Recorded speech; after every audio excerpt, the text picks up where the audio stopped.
Hello there guys, I'm Mr.C and today I wanted to talk about disaster levels. As many of you know, in the One Punch Man universe, the Hero Association uses a scale system to rank the different monsters depending on how big of a threat they are. This is important because the threat level of a monster is not always related to their strength, although in most cases it works as a guide to know how strong the monster is in battle. This system has 5 categories, only 4 are shown in the anime, but in the manga we get 5. These are Wolf, Tiger, Demon, Dragon, and God. Wolf being the weakest, and God the strongest. So before getting into explaining each tier a bit, I want you to know that these tiers are exponential, which basically means that the difference between a wolf and a tiger is smaller than the difference between a tiger and a demon, and so on and so forth. So with that out of the way, let's talk about the different tiers.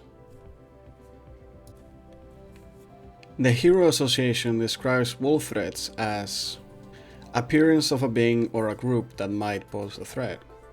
Basically, wolf level threats are the weakest of all of them. We only have seen a few wolf level threats in the manga and none of them were an actual threat. I think the Hero Association uses this rank for monsters that either aren't a threat at all or just look weak and haven't shown their powers yet. I think the best example I can use to describe a wolf level threat is Tongue Stretcher. A monster that is an annoyance but not really an actual threat to most people. Tiger level threats is where monsters start getting dangerous. The Hero Association describes them as a threat endangering the lives of a great number of people. So basically any monster that kills any humans usually will jump the wolf category and be directly put into tiger. Then it depends on the number of heroes the Hero Association has to send to actually defeat it. Probably the best example of a tiger threat would be Crablante, one of the most famous monsters in the series. He goes around killing a bunch of people, but any hero that is A class or above could handle him. Usually, since not all tiger threats are the same, this is where to differentiate between them the community starts using the low, mid, high scale. If you think a tiger threat is weaker than most tigers, you would call him a low tiger, and so on and so forth. It's pretty intuitive. This system works for every threat level, but starts getting less accurate the more we get up the tiers. Since, as I explained at the start of the video, the difference in power between the ranks is exponential. Demon level threats. Oh boy, here we start getting to the bigger leagues. Although most S-class heroes can deal with demon levels, and that's supposed to be the reason why they're putting the S-class in the first place, this is not always true. Basically, demon levels are monsters that can give the lower tiers of S-class a run for their money, although the manga describes them as a threat endangering a whole city or its infrastructure.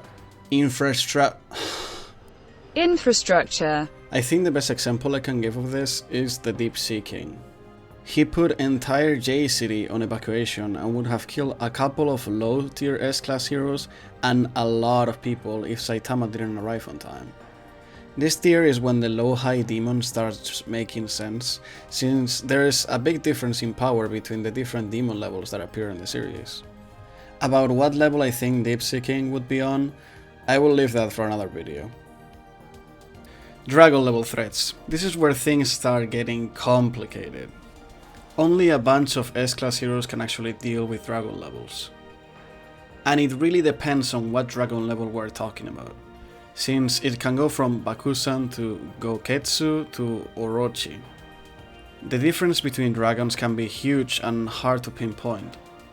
This is because a dragon level threat is described as a threat endangering multiple cities. And of course this can be anything from 2 cities to half the entire world. So obviously there's gonna be big differences between dragons.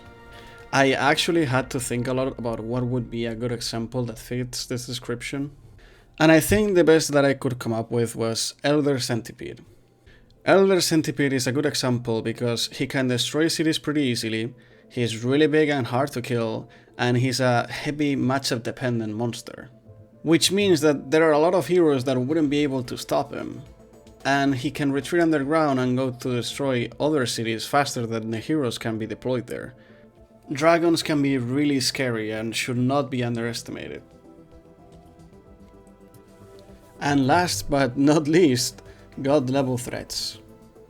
Okay, so before anyone says anything in the comments, technically the Hero Association hasn't given this gold level threat to anyone yet, This is because a god level threat is described as a threat endangering the survival of all humanity. So, because there hasn't been a monster yet they haven't been able to stop in time, and no one but Saitama met Boros, the Hero Association has never given this rank, but I can give two examples that would fit this description. Both have been shown in the anime already, so let's talk about them. The first and obvious choice is Lord Boros himself, the dominator of the universe. He can dominate me anytime, I would tell you that. Jesus Christ, that guy is rip. I will not talk about how strong Boros is, I will just mention that his last attack,